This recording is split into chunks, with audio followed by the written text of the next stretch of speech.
हर हर महादेव दोस्तों, स्वागत है आप सभी का मेरी इस व्रत कथा कहानी चैनल में। सोमवती प्रदोष व्रत में भोलेनाथ आप सभी का मनोकामना को पूर्ण करें। स्कंद पुराण में हिंदू धर्म तथ्य के अनुसार प्रदोष व्रत का उल्लेख किया गया है। स्कंद पुराण में बताया गया है कि हर महीने के दोनों पक्षों की त्रयोदशी के दिन शाम के समय को प्रदोष व्रत किया जाता है। प्रदोष व्रत शिव जी को प्रसन्न करने और अपनी मनोकामना को पूरा करने के लिए किया जाता है। पुराने समय में एक बहुत ही गरीब विधवा ब्राह्मण थी। जीवन यापन करने के लिए वो विधवा ब्राह्मणी अपने पुत्रों को साथ लेकर सुबह सुबह भिक्षा लेने के लिए निकल जाती थी और शाम होने पर अपने घर वापस आती थी। एक दिन जब वो विधवा ब्राह्मणी भिक्षा लेकर घर वापस आ रही है तो उसे एक नदी के समीप एक खूबसूरत बालक बैठा हुआ दिखाई दिया। वो विधवा ब्राह्मणी उस बालक को नहीं पहचानती थी। वो बालक निर्दर्व देश का राजकुमार धर्मगुप्त था। धर्मगुप्त को शत्रुओं ने युद्ध में हराकर उसे उसके राज्य से बाहर निकाल दिया था। एक युद्ध में धर्मगुप्त के शत्रुओं ने धर्मगुप्त को पिता की हत्या करके उसका राज्य छीन लिया। पिता की मृत्यु से धर्मगुप्त की माता को आघात लगा और उनकी भी मृत्यु हो गई। तब धर्मगुप्त अपना राज्य छोड़कर एक नदी के किनारे उदास बैठा था। ब्राह्मणी को उस बालक पर दया आ गई और वो धर्मगुप्त को अपने घर ले आ गई और उसका पालन पोषण करने लगी। विधवा ब्राह्मणी धर्मगुप्त से अपने पुत्र के समान प्रेम करती थी। राजकुमार धर्मगुप्त भी उस विधवा ब्राह्मणी के साथ रहकर खुश थे। कुछ समय के बाद वो विधवा ब्राह्मणी दोनों बालकों के साथ मंदिर में दर्शन करने गई। मंदिर में उन्हें ऋषि चांडल्य मिले। ऋषि चांडल्य एक बहुत ही महान ऋषि थे जिन्हें सभी कई मानते थे। जब ऋषि चांडल्य ने धर्मगुप्त को देखा तब उन्होंने विधवा ब्राह्मणी को बताया कि ये बालक निर्दर्व देश का राजा का पुत्र धर्मगुप्त है। इसके पिता युद्ध में वीरगति को प्राप्त हुए हैं। ऋषि चांडल्य ने विधवा ब्राह्मणी को धर्मबुद्ध गुप्त की माता की मृत्यु के बारे में भी बताया है। जब विधवा ब्राह्मणी को ये सभी बातें पता चला तो वो बहुत दुखी हुए। सब ऋषि चांडल्य ने ब्राह्मणी को प्रदोष व्रत के बारे में बताया। चांडल्य ऋषि के आज्ञा का पालन करते हुए विधवा ब्राह्मणी और दोनों बालकों ने प्रदोष व्रत करना प्रारंभ किया।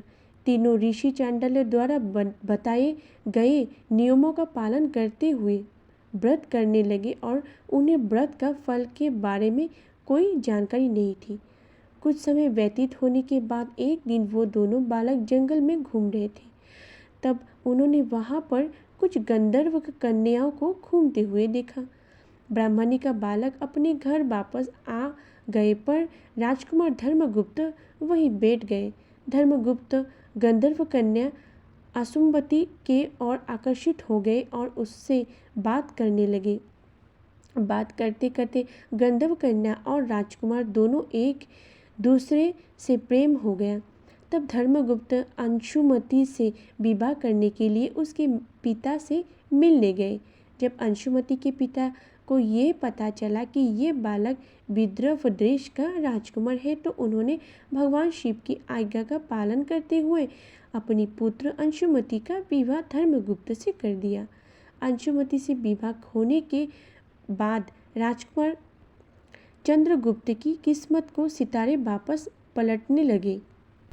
राजकुमार धर्मगुप्त ने बहुत संघर्ष करके फिर से अपने गंधर्व सेना का निर्माण किया और विदर्भ देश पर आक्रमण करके विजय हासिल की। कुछ समय व्यतीत होने पर धर्मगुप्त को ये पता चला कि उन्होंने जो कुछ भी हासिल किया है वो विधवा ब्राह्मणी और राजकुमार के प्रदोष व्रत करने का फल है। अनेक प्रदोष व्रत करने से भी शिव जी ने प्रसन्न होकर उनके जीवन में सभी कठिनाइयों को दूर किया है। तभी से हिंदू धर्म में ये माना जाता है कि जो भी व्यक्ति प्रदोष व्रत के दिन व्रत करके एकाग्र चिंत मन से शिव पूजा का कथा को पढ़ता या सुनता है उसे 100 जन्म तक कभी भी दरिद्रता का सामना नहीं करना पड़ता है। इससे जुड़े सत्य बहुत ही रोचक है। ऐसा माना जाता है कि जिस दिन प्रदोष व्रत आता है उसके आधार पर इस व्रत का नाम उस महत्व बदलते रहते हैं। धार्मिक मान्यताओं के अनुसार जब भी आपको प्रदोष व्रत करना हो तो उस दिन पड़ने वाली त्रयोदशी तिथि का चुनाव करना उत्तम होता है। उसी दिन के अनुसार कथा पढ़ी और सुनी जानी चाहिए। ऐसा करने से आपकी सभी मनोकामना पूरी हो जाएगी। अगर रविवार के दिन प्रदोष व्रत पड़ रहा हो तो इसे करने से आपको कभी भी कोई बीमारी नहीं होगी। रविवार के दिन पड़ने वाले प्रदोष व्रत का संबंध देव सूर्य से होता है। इसे भानु प्रदोष या रवि प्रदोष कहा जाता है। रवि प्रदोष का व्रत सूर्य को मजबूत व उनकी कृपा पाने के लिए बहुत ही शुभ माना गया है। यदि जीवन में उपयस या हड्डियों की समस्या का दोष हो तो रविवार के दिन आने वाले प्रदोष व्रत का करें। सूर्य संबंधित सभी समस्याओं का निवारण करता है रवि प्रदोष व्रत। अगर सोमवार के दिन प्रदोष व्रत पड़ रहा हो तो इसे करने से व्यक्ति को सभी मनोकामनाएं पूरी हो सकती है।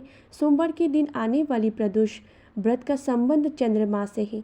किसी का चंद्रमा दूषित हो जाए तो अशुभ फलदायक हो तो सोम प्रदोष का व्रत अवश्य करना चाहिए। सोम प्रदोष व्रत में से सबसे शुभ फलदायी है। सोम प्रदोष व्रत का करने से भगवान शिव और चंद्रमा दोनों का ही आशीर्वाद प्राप्त किया जा सकता है। सोम प्रदोष व्रत का विशेष मनोकामनाओं की पूर्ति के लिए महत्वपूर्ण है। अगर मंगलवार के दिन प्रदोष व्रत पड़ रहा हो तो रोग मुक्त के साथ साथ जीवन में खुशहाली आती है। मंगलवार के दिन आने वाली प्रदोष का भ्रम प्रदोष व्रत कहते हैं। मंगलवार के दिन आने वाली प्रदोष का संबंध राम के सबसे प्रिय भक्त हनुमान जी से है। जिस भी व्यक्ति को मंगल ग्रह से कष्ट हो या मंगल दोष हो उस व्यक्ति को मंगल के दिन आने वाली प्रदोष का व्रत करना चाहिए। मंगल प्रदोष व्रत हर तरह के रोग से मुक्ति मिलती है अथवा मंगल प्रदोष कर्ज से छुटकारा भी दिलाती है। अगर बुधवार के दिन प्रदोष व्रत पड़ रहा हो तो इसे करने से आपकी सभी मनोकामना सिद्धि होती है। बुधवार के दिन पड़ने वाली प्रदोष व्रत सोमवार प्रदोष व्रत कहा जाता है। इस प्रदोष व्रत का संबंध भगवान शिव के पुत्र गणेश जी से होता है। जिस अभी व्यक्ति को ज्ञान व बुद्धि का बढ़ाने को उसके लिए सोमवार प्रदोष कारीगर होगी। ये प्रदोष ज्ञान का शिक्षा की वृद्धि करता है। बृहस्पतिवार के दिन पड़ने वाले प्रदोष व्रत को करने से सभी शत्रुओं का नाश हो जाता है। गुरुवार के दिन आने वाले प्रदोष व्रत गुरुवार प्रदोष कहा जाता है। गुरुवार के दिन आने वाले प्रदोष व्रत संबंध भगवान विष्णु और देव बृहस्पति से होता है। ये व्रत हर प्रकार के कार्य में सफलता दिलाता है। इस व्रत को करने से कुंडली में बृहस्पति मजबूत होता है। ये व्रत शत्रुओं पर विजय दिलाता है। इस व्रत को करने से पितरों का आशीर्वाद भी मिलता है। शुक्रवार के दिन पड़ने वाला प्रदोष व्रत सौभाग्य बुद्धि का प्रतीक होता है। इस व्रत को करने से आपको वैवाहिक जीवन में कभी भी कोई समस्या नहीं आएगी और आपका दाम्पत्य जीवन हमेशा खुशहाल बना रहेगा। शुक्रवार के दिन पड़ने वाली प्रदोष व्रत संबंध देव शुक्र से होता है और इस वृग्रवार प्रदोष कहते हैं। ये व्रत अखंड सौभाग्य व सुखद वैवाहिक जीवन के लिए किया जाता है। इस व्रत के फल बहुत भी शुभ होता है। ये व्रत हर तरह का सुख व संपन्नता का प्राप्त करता है। जिस व्यक्ति को धन की समस्या हो तो उसके निवारण के लिए भृगुवार प्रदोष व्रत करना चाहिए। अगर शनिवार के दिन प्रदोष व्रत पड़ रहा हो तो इस व्रत को करने से आपको पुत्र की प्राप्ति होगी। शनिवार को आने वाली प्रदोष को शनि प्रदोष कहा जाता है। शनि प्रदोष भगवान शिव को भक्त शनि देव से संबंध रखती है। इस दिन जो भी मनुष्य व्रत रखता है उसे पुत्र की प्राप्ति, हर नौकरी में बच्चे पद की प्राप्ति होती है। ये व्रत जीवन के हर लक्ष्य में सफलता दिलाने के लिए बहुत फलदायी होता है। आज का वीडियो आपको पसंद आए तो प्लीज़ चैनल को लाइक कीजिएगा। सब्सक्राइब नहीं किया तो प्लीज़ सब्सक्राइब कर दीजिएगा।